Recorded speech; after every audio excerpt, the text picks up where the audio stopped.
प्रिय छात्र छात्राओं, आप सभी का स्वागत है आपके अपने यूट्यूब चैनल आर के मौर्य बाय हिंदी पर। दोस्तों, आज हम बात करेंगे हिंदी विषय कक्षा 10 के पाठ्यक्रम की। आप अपनी तैयारी को कितना आगे बढ़ा सकते हैं। 70 में 70, ठीक है, 70 में 70 कैसे आप ले आ सकते हैं, इस पर चर्चा करेंगे। विधिवत आपको पढ़ना है और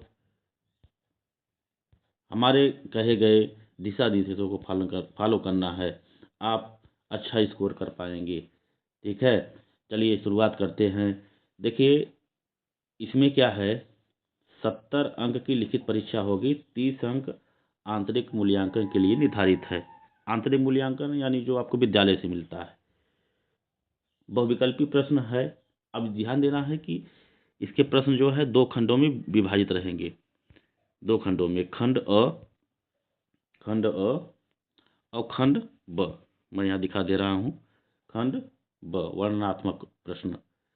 ध्यान देना है कि खंड अ में आपको क्या मिलेगा, बहुविकल्पी प्रश्न, जिसके 20 अंक हैं।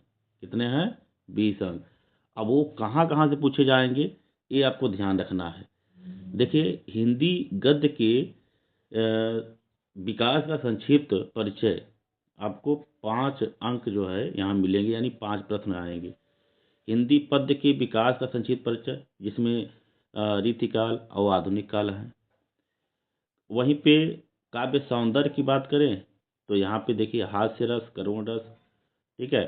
अलंकार में अर्थालंकार, उपमा, रूपक, उत्प्रेक्षा, लक्षण एवं उदाहरण, ये भी पूछा जाएगा। हो सकता है मतलब कि ये क्वेश्चन। छंद में सोरठा और रोला, ये जो है सोरठा और रोला से पढ़ना इसमें। हिंदी व्याकरण की बात करें तो हिंदी व्याकरण में आपको देखना होगा कि इसमें क्या है कि उपसर्ग, समास और तद्भव तत्सम, ठीक है। एक एक क्वेश्चन इससे भी मिलेंगे।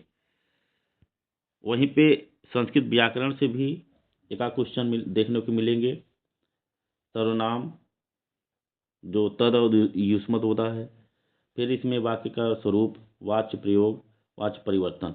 ये तो रही बहुविकल्पी की बात, जो 20 नंबर के आएंगे। बात समझ में आ रहा है कि बहुविकल्पी आपको 20 नंबर के आएंगे। मुख्य बात आती है वर्णनात्मक प्रश्न की।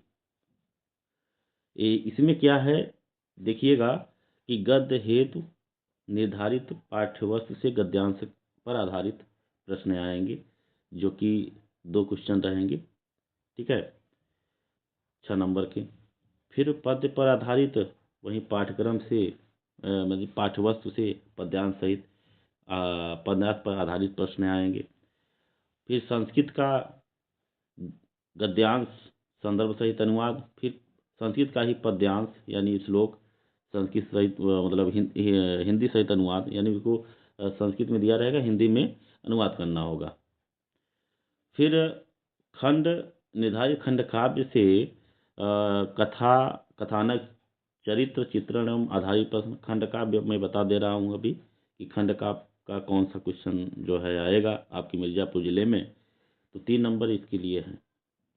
एक प्रश्न आएगा खंड काव्य से। छठे में क्या दिया है कि हिंदी गद्य से के पाठ्यवस्तु से संबंधित लेखकों का जीवन परिचय। बात समझिएगा, एक गद्य हो गया, एक पद्य खंड से, यही 2 जीवन परिचय आपको देखने को मिलेंगे। 2 जीवन परिचय आपको देखने को मिलेंगे, एक गद्य से और एक पद्य खंड से। और जीवन परिचय में क्या क्या याद करना है या किनको किनका जीवन परिचय याद करना, मैंने वीडियो बना दिया है, अब देख लीजिएगा कि कौन सा आपको याद करना है, ठीक है।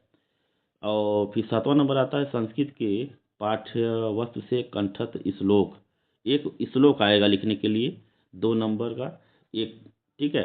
इसको आप लोग एक श्लोक याद कर लीजिएगा, बल्कि 2-3 श्लोक याद कर लीजिएगा। हो सकता है कि जो श्लोक आपको याद है वो ऑलरेडी आ चुका है। ध्यान देना है कि जो प्रश्न पत्र में नहीं आया है वहीं लिखना है।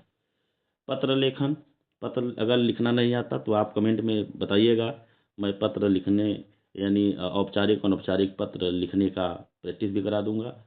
ये एक क्वेश्चन आएगा इसमें 4 नंबर का। फिर संस्कृत खंड के पाठ्यवर्ष पर आधारित प्रश्नों में से किन्हीं दो का संस्कृत में उत्तर, ये भी आएगा। फिर निबंध रचना, आप निबंध लेखन के बारे में अगर जानना चाहते हैं तो आप कमेंट में जरूर बता दीजिएगा, मैं बता दूंगा कि कैसे निबंध लिखा जाता है। फिर अब निबंध में कई चीज़ें हैं, वैज्ञानिक, सामाजिक, धार्मिक, सांस्कृतिक, आर्थिक समस्याएं, जनसंख्या, स्वास्थ्य, ठीक है, ये सभी चीज़ें आएंगे। आगे बात करते हैं, ठीक है। और जो आपको प्रश्न मिलेंगे, ये शैक्षिक सत्र 2025-26 हेतु आंतरिक मूल्यांकन, ये आप लोगों को विद्यालय से मिलता है, तो इसमें आप लोगों को कुछ करना नहीं है, ये ध्यान देना है। तो कुल मिला के आपको अपने सिलेबस को देखना है कि कहाँ कहाँ से प्रश्न पूछे जाएंगे। सिलेबस के अकॉर्डिंग आप तैयारी करेंगे तो क्लियर है कि आप 70 में 70 में 69 नंबर या 70 में 70 नंबर आप पा सकते हो, ठीक है। अंतिम में सिलेबस में यही बात करेंगे आपसे कि जोत जवाहर आपको पढ़ना है, ठीक है, क्योंकि आप मिर्ज़ापुर ज़िले के रहने वाले हैं, जोत जवाहर आप पढ़ेंगे, ठीक है। और बाकी अदर जो ज़िले के बच्चे हैं, चाहे आगरा, बस्ती, गाजीपुर वाले बच्चे हैं तो मुक्ति दूत पढ़ेंगे विधिवत। फिर अग्र पूजा के लिए, ठीक है, अग्र पूजा पढ़ेंगे प्रयागराज, आजमगढ़, मथुरा, कौशाम्बी के ज़िले के बच्चे। मेवाड़ मुकुट जो है बुलंदशहर, देवरिया, बरेली, सुल्तानपुर, ये सभी चीज़ें, ठीक है। फिर जय सुभाष, जिसमें लखनऊ, सहारनपुर, फैजाबाद, झांसी। फिर मातृभूमि के लिए आप PDF देख सकते हैं कि आपको क्या क्या पढ़ना है। तो कर्ण पढ़ना है महोबा, अलीगढ़, जौनपुर, बलिया, कर्मवीर भारत, मेरठ, फर्रुखाबाद, पीलीभीत। जैसा कि मैं मिर्ज़ापुर ज़िले का रहने वाला हूँ, तो मिर्ज़ापुर ज़िले के जो भी बच्चे हैं तो वो ध्यान रखेंगे, ठीक है। तो उनको जो है जो जवाहर खंड का पढ़ना है। आपको जिस भी हिंदी पाठ्यक्रम में जिस भी विषय में दिक्कत है या जो भी चीज़ें आप जानना चाहते हैं कि सर ये क्या है, तो आप कमेंट में ज़रूर बताइए।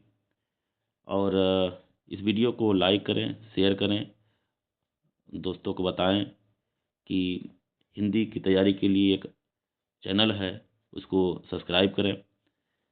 तो आज के लिए बस इतना ही। आपको जो भी हिंदी से जो भी चीज़ें 10 की तैयारी के लिए अगर कुछ छूट रहा हो तो आप ज़रूर बताइएगा, मैं वीडियो बना के आपको विधिवत समझा दूंगा। तब तक के लिए धन्यवाद। जय हिंद।